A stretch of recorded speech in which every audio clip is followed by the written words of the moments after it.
Aujourd'hui, on va vous présenter différentes adaptations et différentes manières de venir pratiquer le handstand walk au sein d'une classe de votre affilié.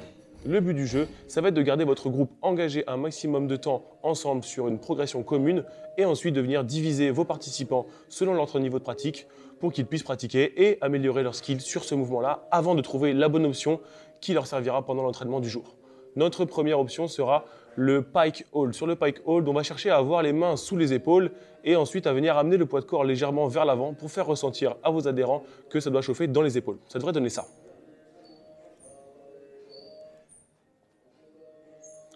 On voit bien dans cette position que Ellie va venir amener le poids de corps vers l'avant en poussant dans les doigts de pied tout en cherchant à pousser dans les bras. C'est là où vous allez regarder le fait de pousser dans les épaules actives. Voilà la première progression. Le second point qu'on va essayer d'amener, ça va être la position de wall climb. Dans cette position de wall climb, on va chercher à maintenir une midline active tout en gardant aussi nos épaules actives. Dans cette position-là, plus vos athlètes seront avancés, plus ils pourront venir se rapprocher du mur et vos débutants peuvent même commencer quasiment en position de planche. Ça devrait donner ça.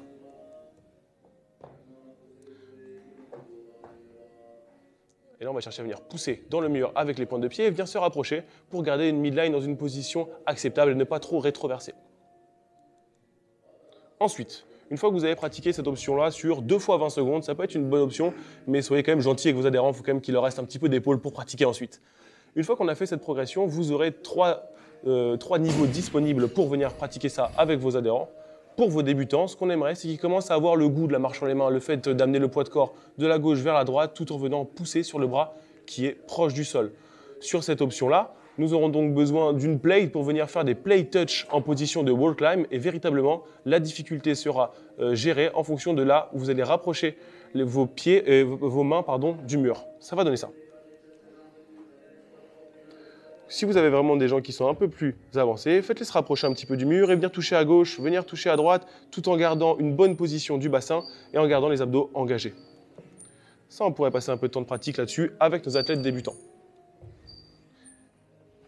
Pour notre seconde progression, on va venir utiliser une progression que vous connaissez bien, celle qui va être avec le PVC. Donc avec le PVC, on cherchera à avoir un partenaire qui va venir spotter le premier partenaire avec un PVC bras tendu et l'aider à avancer au fur et à mesure. Okay. Et là, on va le faire à un bras. Et regardez, on ne va même pas le faire du tout.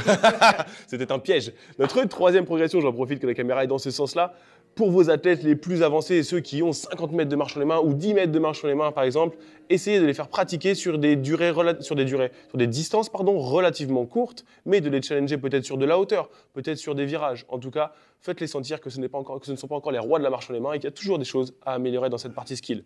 Deux options pour vous là-dessus. Une première option avec 2 cônes qui vous permettront de délimiter un espace où vos athlètes viendront faire le 8 en marche sur les mains. Et ensuite, une autre option sur laquelle vos athlètes viendront se challenger sur de la hauteur avec des plates, avec des éléments qui vous permettront de rehausser un petit peu et vous pourrez adapter cette difficulté en fonction de tous les athlètes que vous avez.